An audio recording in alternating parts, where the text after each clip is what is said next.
Today we're going to read the introduction of an amazing anthology called Shelf Life by Gary Paulsen.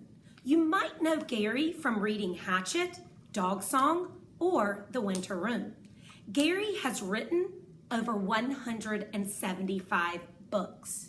Many of his books are about nature and dog racing.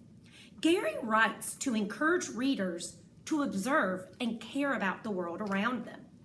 This anthology is a collection of short stories that authors have been invited to write.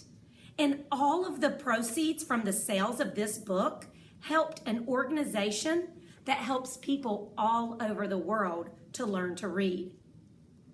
So we're going to get started by reading the first part of this amazing book called Shelf Life. While we're reading the first part of Shelf Life, I may stop and model my thinking. So if I do that, I want you to think about the question that I'm asking. You may want to pause, give yourself a second to think, and then you can push play to keep going. So let's get started. Introduction. Books saved my life. First reading them, then writing them.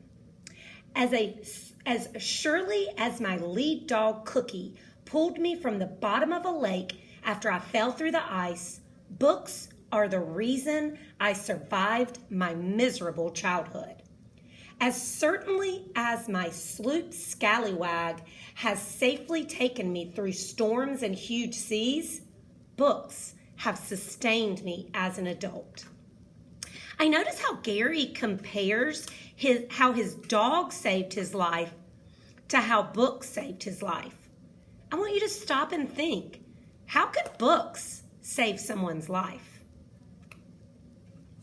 The awfulness of my childhood has been well covered, but I remember two women who took the time to help me when I was a boy, and both women, not so coincidentally, helped me with books. Because I lived from the age of 7 to when I was nearly 10 in the Philippine Islands and had a private military tutor, I had never been to a public school. So this would be a good point to stop and write down what you're thinking. What do we know about Gary's life so far?